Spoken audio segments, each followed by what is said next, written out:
Halo, perkenalkan, nama saya Revandi Stefanus Singarimbun dengan NIP 20050620221001. Unit kerja saya di Balai Pendidikan dan Pelatihan Transportasi Darat Mempawah. Saya sebagai ahli pertama instruktur. Saya dari Angkatan 3, Kelompok 3.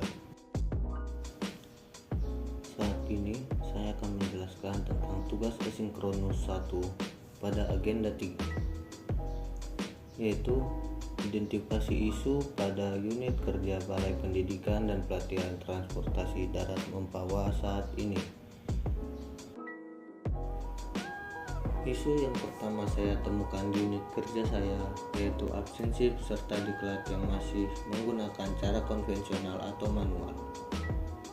Saya memiliki dua contoh foto atau gambar kertas absensi peserta diklat yang masih digunakan secara konvensional atau manual, yaitu menggunakan tanda tangan peserta diklat. Dengan menggunakan cara yang manual, ada beberapa pihak yang terkena dampak.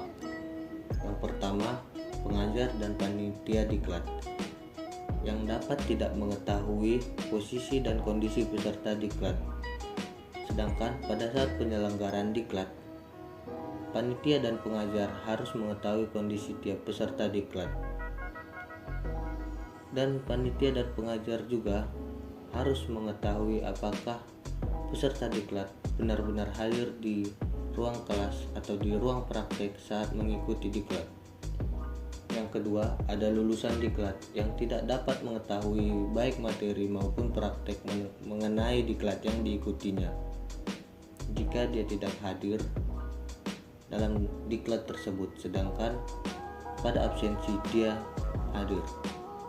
Yang ketiga, organisasi Balai Pendidikan dan Pelatihan Transportasi Darat Mempawah yang menyelenggarakan diklat dan akan mengeluarkan sertifikat kepada peserta diklat.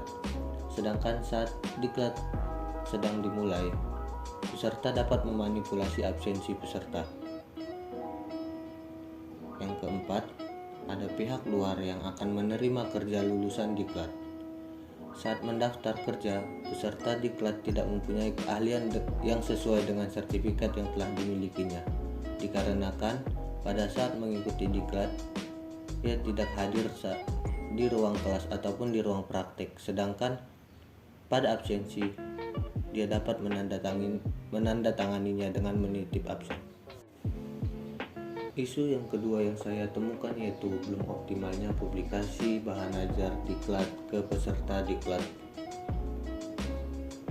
Di sini saya mempunyai data dan fakta, yaitu sebuah foto Google Drive tentang bahan ajar dan pedoman diklat, di mana Google Drive tersebut saat dilaksanakannya diklat tidak disebar ke peserta diklat. Ada pihak yang terkena dampak jika publikasi bahan ajar ke peserta diklat tidak dioptimalkan. Yang pertama, peserta diklat tidak dapat mencari informasi lebih awal tentang materi sebelum dimulainya diklat, sehingga peserta hanya dapat mengetahui materi dari yang dipelajari saat mengajar diklat. Yang kedua, instruktur diklat, dikarenakan saat mengajar diklat, peserta tidak mengetahui tentang materi yang disampaikan, sehingga instruktur harus menyampaikan materi dapat memakan waktu lebih lama. Sedangkan jika peserta diklat mengetahui lebih awal mengenai materi yang akan disampaikan, maka instruktur dapat mendalami lagi materi yang akan disampaikan ke peserta diklat dan dapat melakukan beberapa pretest dan posttest ke peserta diklat.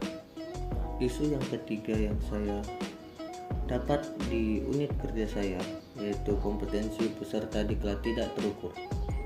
Di sini saya mempunyai data dan fakta yaitu dua foto mengenai diklat yang memiliki protest dan pretest untuk mengukur kemampuan peserta diklat sesudah dan sebelum melaksanakan diklat, sehingga pengajar dan panitia diklat dapat mengetahui seberapa memahami materi peserta diklat sebelum dan sesudah melaksanakan diklat.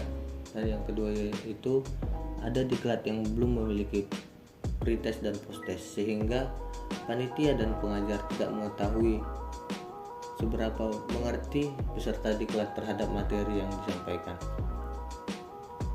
Pihak yang terkena dampak yaitu ada peserta diklat yang belum terukur seberapa besar kompetensi dan kemampuannya setelah lulus. Yang kedua ada organisasi Balai Pendidikan dan Pelatihan Transportasi Darat Mempawah yang menghasilkan lulusan peserta diklat yang belum terukur kompetensinya. Yang ketiga ada pihak luar yang akan menerima kerja lulusan diklat. Saat mendaftar kerja, peserta memiliki kompetensi yang belum terukur. Sekian paparan dari saya mengenai identifikasi isu yang terdapat pada Balai Pendidikan dan Pelatihan Transportasi Darat Mempawah. Sampai ketemu lagi.